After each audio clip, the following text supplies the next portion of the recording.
waktu itu Bang Novel sampai hari-hari ini masih memention Pak Jokowi untuk apa ya, mengadu gitu atau semacam. Adakah balasan dari Pak Jokowi?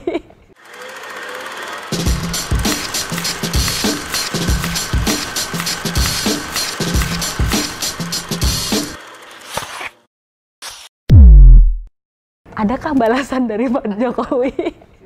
Begini Mbak ya. Oke. Saya perlu menyampaikan ini untuk kita meluruskan perspektif ya. Oke. Karena sejak awal saya diserang, saya sudah berkata bahwa saya maafkan pelaku. Oke. Dan saya katakan bahwa saya menerima apapun yang terjadi pada diri saya. Bahkan waktu itu saya beritahu ke istri saya bilang seandainya muka saya ini hancur, karena waktu itu memang luka bakar, nggak usah dioperasi macam-macam, biarin aja apa adanya. Dan waktu itu saya mengira kedua mata saya ini buta permanen.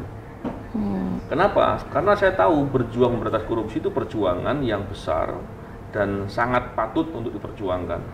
Apapun resikonya saya akan hadapi. Nah ini yang saya melihatnya di poin pertamanya itu. Sehingga ketika sekarang prosesnya seperti ini, kenapa kok saya masih protes? Bukankah saya sudah maafkan? Bukankah saya sudah menerima? Kan seringkali kan protes itu kan dikaitkan dengan oh ini harus ingin membalas pelakunya, kan gitu ya. Ini karena tidak terima dengan keadaan yang diterima. Tidak. Saya orang yang pendidikannya hukum. Saya sekolah S2-nya pun hukum pidana. Jadi saya memahami betul soal itu. Dan masalah hukum itu atau masalah keadilan itu masalah yang paling mendasar. Kalau masalah keadilan, apalagi ini terkait dengan aparatur yang berjuang untuk kepentingan bangsa dan negara, diperlakukan seperti itu, masa harus diam? Jadi bukan sekedar terkait dengan diri saya, tapi ini kepentingan kemanusiaan, kepentingan orang banyak. Coba kalau ini dibiarkan, besok saya yakin orang yang berjuang memberantas korupsi pada takut. Kalau ini tidak diprotes dengan keras dan masyarakat tidak seperti sekarang mendukung begitu ya, saya yakin besok-besok orang tidak mau berjuang memilih untuk bela negara. Kenapa? Bela negara dikerjain, bela negara diserang. Tidak ada keberpihakan negara. Ini kan keterlaluan ya. Kenapa saya perlu lakukan itu? Saya ingin ke depan kita punya optimisme. Saya ingin ke depan kita punya semangat terlepas dari segala kekurangan. Kenapa saya kemudian mention Pak Jokowi? Karena begini, saya sejak awal katakan bahwa yang nyerang saya ini orangnya saya yakin kelompoknya sama dengan orang-orang yang menyerang KPK selama ini. Bahkan orang-orang yang menyerang KPK itu tidak ada satupun yang diungkap. Nggak diungkap kenapa? Apakah saksinya nggak ada? Enggak, saksinya ada. Apakah buktinya nggak ada? Buktinya ada. Bahkan ada beberapa rekaman pada saat orang itu menyerang, itu tercapture wajahnya. Jadi jelas gitu ya. Sangat jelas. Dengan ini ya, dengan apa? Resolusi yang cukup baik untuk bisa mengenali wajah. Artinya jadi, nyomot bisa gitu. Harusnya nggak ada kesulitan. Cuman ketika dibiarkan dan ini saya diserang juga, penanganannya juga saya tidak melihat ini sebagai hal yang apa membanggakan ya. Jauh dari sisi profesionalisme gitu ya. Itu harus direspon. Dan saya melihat fakta yang terjadi dengan terang benderang begini mengkonfirmasi bahwa apa yang saya katakan bahwa ada orang besar di baliknya itu benar adanya. Bahkan orang-orang KPK yang diserang, bahkan pimpinan KPK, ketua KPK pun diserang rumahnya, dipasangin bom. Rumahnya salah satu wakil ketua KPK dilempar bom molotov, untungnya tidak sampai membakar rumahnya. Tapi itu kan bukan karena orang itu nggak sengaja melempar itu, tapi memang diniatkan jatuh dekat mobilnya dan tidak membakar mobilnya. Hal ini yang kemudian saya melihat bahwa perlu perhatian dan respon sikap Presiden. Apakah, pertanyaannya lagi begini, apakah ketika saya memention dan meminta respon Presiden berarti saya seperti orang Jawa bilang jorokin Presiden? Enggak. Ini masalah yang kalau masalahnya rumit tidak bisa diungkap, berarti saya bisa dikatakan seperti itu kan. Ini masalahnya mudah. Tinggal seharusnya mudah mungkin. Ya, harusnya mudah karena saya investigator, saya paham. Iya. Jadi ketika Pak Presiden mau bersikap saja selesai masalahnya. Dan apakah Pak Presiden bersikap akan buruk buat beliau? Tidak. Justru kalau beliau bersikap, maka akan tercatat dalam sejarah bahwa Pak Presiden kita, Pak Joko Widodo, berpihak dengan sikap yang terang dan jelas kepada masalah pemberantasan korupsi. Bukankah itu baik buat beliau? Iya. Jadi saya kira mestinya tidak melihat itu dari perspektif kebencian atau marah. Saya nggak marah, ya kan? Saya tidak maafkan pelaku. Jadi konteksnya adalah konteks kepentingan saya sebagai seorang warga negara yang cinta kepada bangsa dan negara. Kita ingin ke depan ada suatu harapan, ada optimisme, ada hal positif. Ya, jadi antara memaafkan dan proses hukum itu dua hal yang berbeda gitu ya? Ya, betul. Karena begini, kalau kita melihat bahwa proses hukum atas suatu perbuatan pidana atau kejahatan, itu tanggung jawabnya diambil alih negara, bukan korban untuk sendiri kan. Nah, ini yang kita harus melihat bahwa perspektif dalam hukum kita menggambarkan kepentingan untuk menghukum pelaku kejahatan adalah kepentingan negara. Kenapa bisa begitu? Kalau kita melihat dalam filosofi hukumnya, karena orang yang berbuat kejahatan bisa atau berpotensi melakukan lagi kepada orang lain.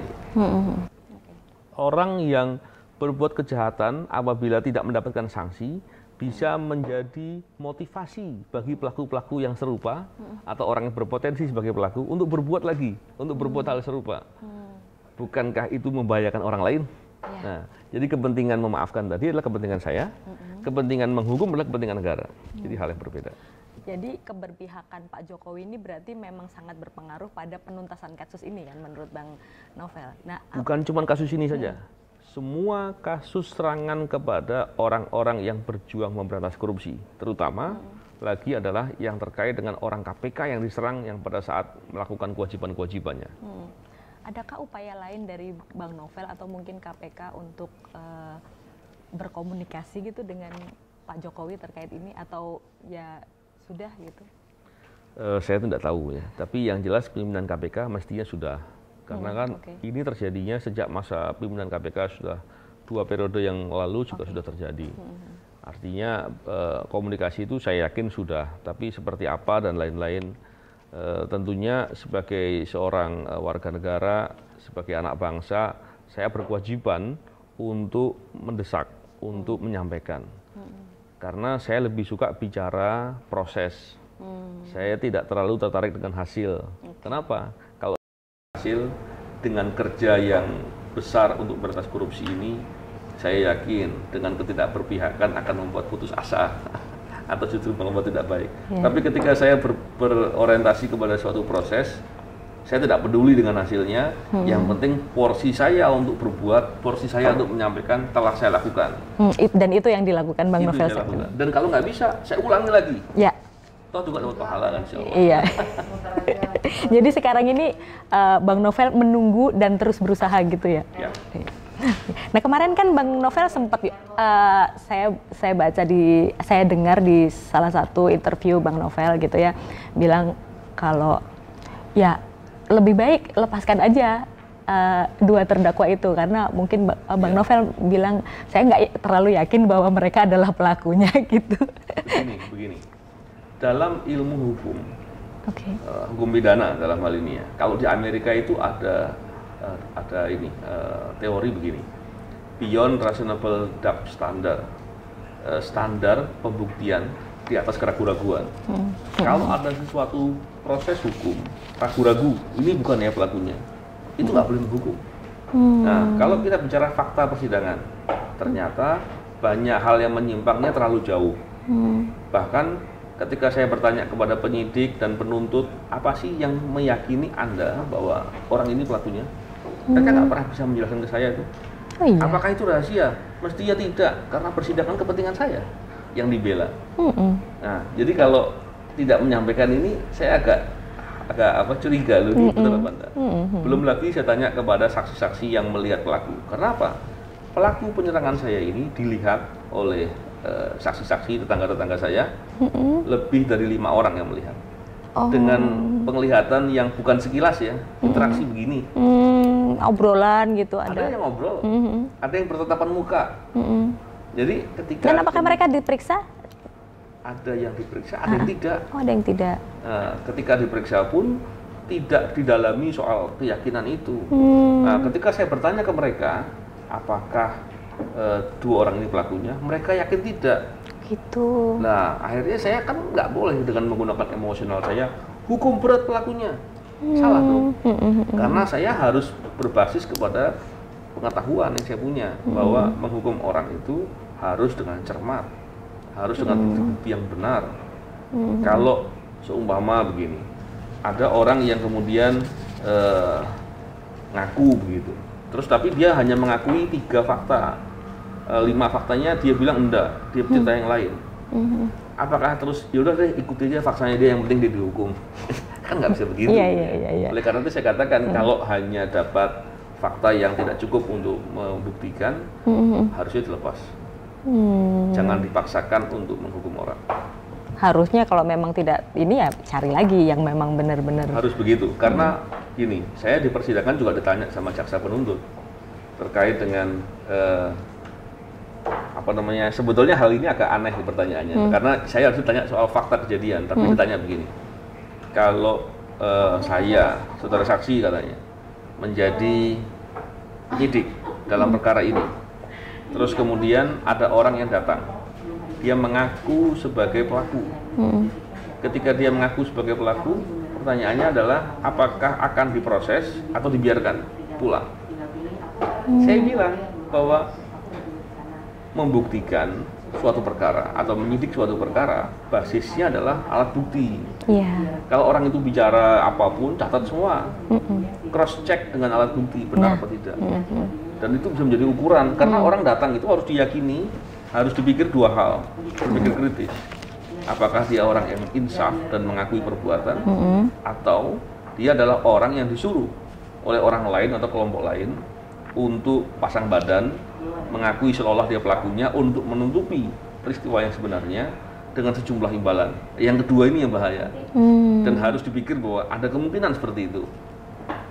Gitu, Mbak Ken. Bang Novel curiga yang kedua itu?